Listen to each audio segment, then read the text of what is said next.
Hey, what's going on, dispatchers? It's your favorite freight dispatch trainer, Antoine West, back at you guys with another video. So I made $20,000 and I was also able to leave my full-time job after my second month of freight dispatch. And now what I want to do in my content is give you guys my step-by-step proven formula to build a passive freight dispatching business. In this industry, what most people are doing, they are becoming freight dispatchers and getting one or two trucks, but they're not building a huge freight dispatching company where you're able to work yourself out of the traditional role of being a freight dispatcher. You want to be a CEO, you want to be a chief executive officer of a freight dispatching business or a freight dispatching enterprise. You don't want to start a business to be an employee, right? And you can't really scale a business. You can't scale a freight dispatching business being in an employee role forever. So for those of you who are new, what freight dispatching is a freight dispatcher.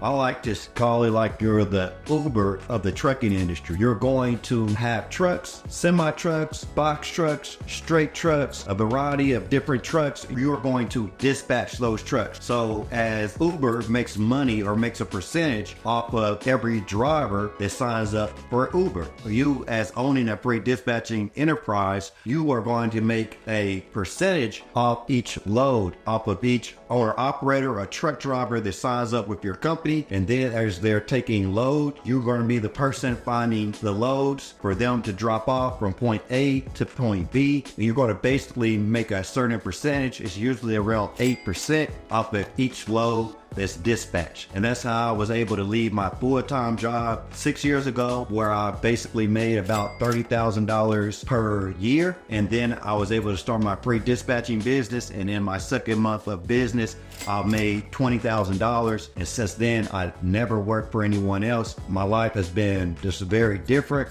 I've been able to take vacations when I want to, work from wherever I want to with freight dispatching. You can run your entire business off a cell phone. You can book the loads that you need to book, email drivers, text them, call them. You can do everything from your cell phone. But a laptop is very great to have too. But as long as you have internet connection, you can work from anywhere in the world. That's what I love about freight dispatching. So I've been able to start this business, and then from there, I've been able to get into other businesses such as Airbnb, roofing, real estate, flipping houses, and so on. So you just need to start with that one successful business, especially a business like freight dispatching that requires a low startup cost, a low monthly overhead. You have the ability to work from anywhere, and you have the ability to scale. So I think coming from a person like me, where I worked a full-time job and I was living paycheck to paycheck, I think it's very important to start a business that you don't have to have a lot of money to start, and it doesn't cost a lot per month to run, but such as freight dispatching. But it's with freight dispatching, the reason why you can make such a high revenue potential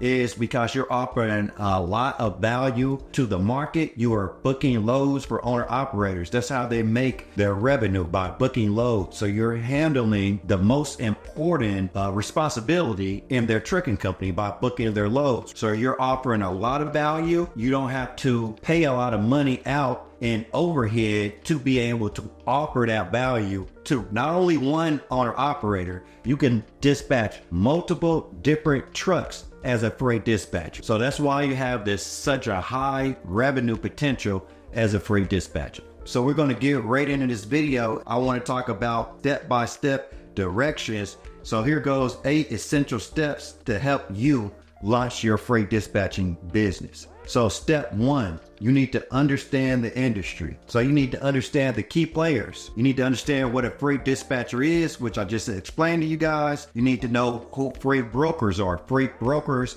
are basically the middleman in between the shippers who have the loads and the truck drivers or the owner operators who have the equipment or the trucks to move the loads. So that's who the brokers are. So you as a freight dispatcher, you will be working with brokers. You will be negotiating with brokers to book loads for your clients who are the owner operators. You need to know certain terminology. You really want to know the right words to say in the trucking industry. For example, I could say a deadhead. Deadhead is the distance that a truck drives empty. Anytime your driver is driving anywhere without a load on the trailer, he or she is deadheaded. So when you're deadheaded, you're not making any money, because if a load isn't on the trailer, you're not making money. That owner operator and you as the dispatcher, you're only making money when that owner operator has a load on the trailer. So you want to minimize the amount of deadhead. So that's just one piece of terminology. Market dynamics is another thing that you need to know when it comes to understanding the industry. So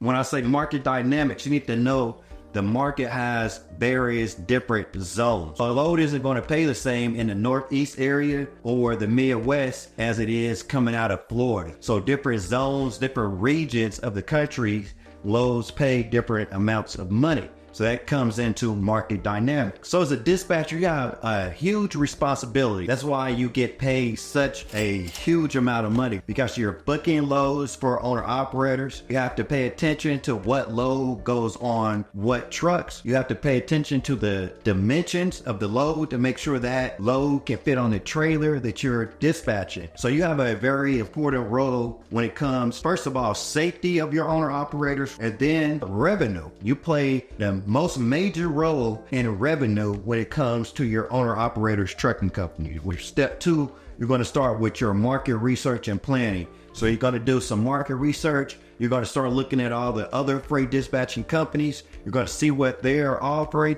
as if you were your customer, as if you were owner operator looking for a freight dispatching business. And then you're going to start looking and seeing what owner operators need, because you want to attract those owner operators by offering more value than what the current market is offering. And just by you looking, you're going to start attracting ideas to yourself of how you can get ahead of the current market. So I would do that for at least like 3 days to a week. And then you're going to come up with a plan. You're going to identify your target audience, your target clients that you now have in mind of how you can beat the market. You're going to keep that in mind, and then you're going to come up with a business plan that can work you up to that idea. So, and then as you start your business, it's not about worrying about anything, or it's not about looking at the market as it is now. It's about you yourself as a CEO of your own freight dispatching business, working yourself up to your own ideal. So,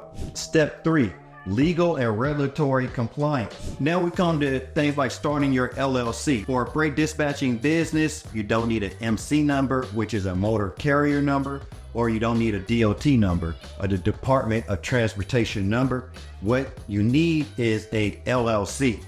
So you have to start a limited liability company to protect yourself from any lawsuits. When it comes to the personal side, you need to get your EIN number. You need to go to irs.gov to get your employee identification number. Besides that, you won't need any other permits or licenses or even insurance. It's the owner operators that you're dispatching for that will have to have the insurance and so on. You're serving an administrative role only. Step 4, set up your paperwork. So it's going to be some key pieces of paperwork that you have to set up for your freight dispatching business. One is your freight dispatching agreement, outlining everything that you will do for your owner operators, to include booking loads and the percentage that you'll charge for booking said loads. And then you send that agreement to your owner operator, and then what you'll need to receive back from the owner operator after you sending them your freight dispatching agreement.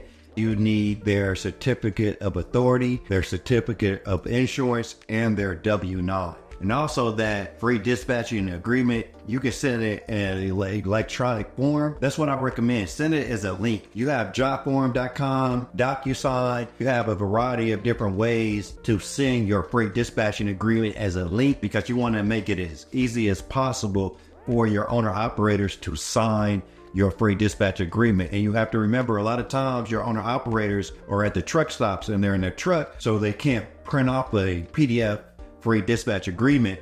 So step 5, setting up your office, right? So your office, it's a variety of different ways of setting up your freight dispatching office. Personally, when I first started, I was living in a 1-bedroom apartment. I didn't have like a second room as an office, or they have the money to go and rent an office. So your office could be anywhere, right? Anywhere you have your cell phone and a laptop computer, you can have a freight dispatching office. So I would say it just depends on your personal situation. Whatever your office is, hey, go with what you got. Business is like war. You have to use the resources that you have now and build upon those resources to be able to attract more resources to be able to fight the war or to build your business with. Sometimes I have rented offices so I can work outside of my home. So it's just pretty much up to you, but I guarantee you, anyone can build this business off of their cell phone. So wherever you're at, that can be your office for now. Just depends on how big you want to build your business.